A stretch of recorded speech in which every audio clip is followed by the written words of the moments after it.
Oh, back here on NBA TV, super excited to welcome in one of the top basketball voices on YouTube, and that is a crowded space, so it's saying something. Also, a podcaster and entrepreneur representing the Enjoy Basketball brand. It's Kenny Beecham. Welcome to the association, my friend. Appreciate you giving us some time here. I want to jump right into the hoops conversation with you because this is something that we've talked about here on the association on NBA TV a ton. The MVP race. It feels like it's really tight and a razor-thin margin between some of the best players in the NBA. So you tell me, man, who do you have leading this race?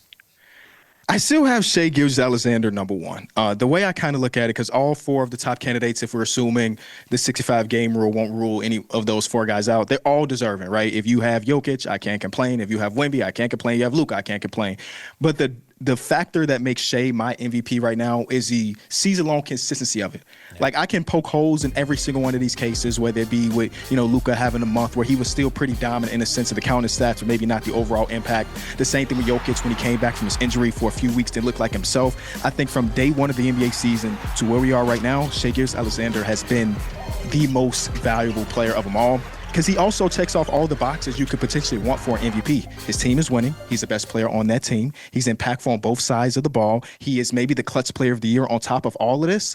And he's shooting, 50% on twos, 55% on twos as a guard. So for me, it is Shai Gilgeous-Alexander. I'm so glad that you bring up that clutch factor, because how many times late game situation, just give the ball to SGA, the dude's going to cook and he's going to knock down a shot. We just go, hey, that's why he's the reigning MVP, and at least according to Kenny, could have that hardware once again. You happen to name check a bunch of dudes in the Western Conference, and I'm thinking about the Eastern Conference, because everyone's been looking up at Detroit in the standings for a while, and yet there's so much buzz around the Celtics. So you tell me, man, who truly is the team to beat in the East?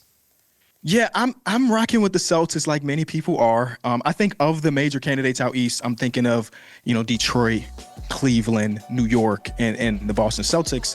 They have the least amount of question marks. I think part of that is because we've seen them do it over the last couple seasons, right? And Tatum, every single game, like he's playing more fluidly. He's hitting more shots than before. But you look at Detroit, you think about the lack of spacing and creation, and that's all dependent on if Cade Cunningham even comes back for the season. The Cavs still don't feel like they have a ton of time together for us to look at them and say championship team.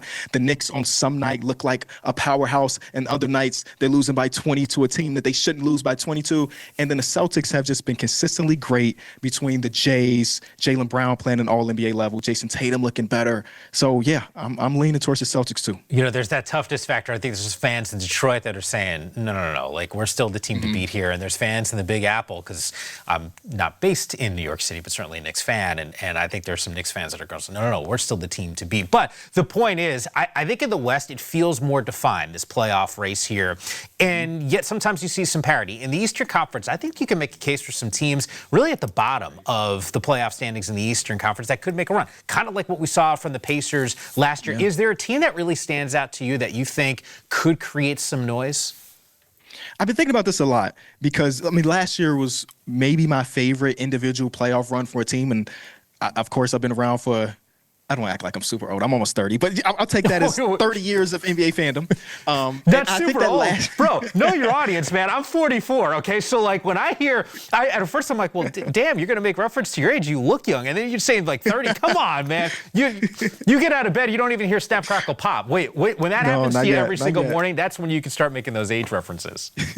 But what I'm leaning to saying is that Pacers team was my favorite individual run of my lifetime as an NBA fan. And I think part of that was the unknown of the team, right? They started off so slow, a lot of injuries. Then by January 1st, they turned into this super team, it felt like. But even then, right, when they had the second best net rating since January 1st leading into the playoffs, nobody was like, the Pacers are the team to watch. So much so that on our show, when they matched up against the Cavs in the second round, we spent 2 minutes previewing the series because all of us are like Cavs in 5, right? And we were all completely wrong. So when I look at this year, the 2025-2026 season, it's hard for me to find a team that has that level of momentum, that has, like, I don't know, the basketball gods were on their side between all the game winners that were hit, the hot streak from Aaron Nesmith. And so, but if I had to pick, because I like to at least give an answer, The Cavs have the biggest, like I said earlier, the biggest question mark revolving their team.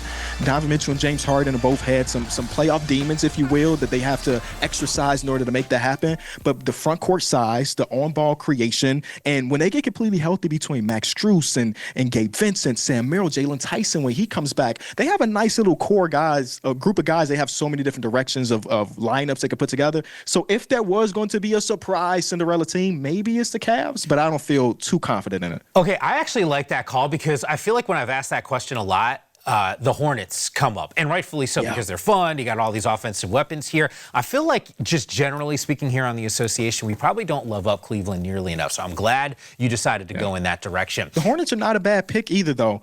I think the one reason why I didn't go that way is in this hypothetical, they'd have to go through the play-in and then go against one of the top two teams we've already mentioned.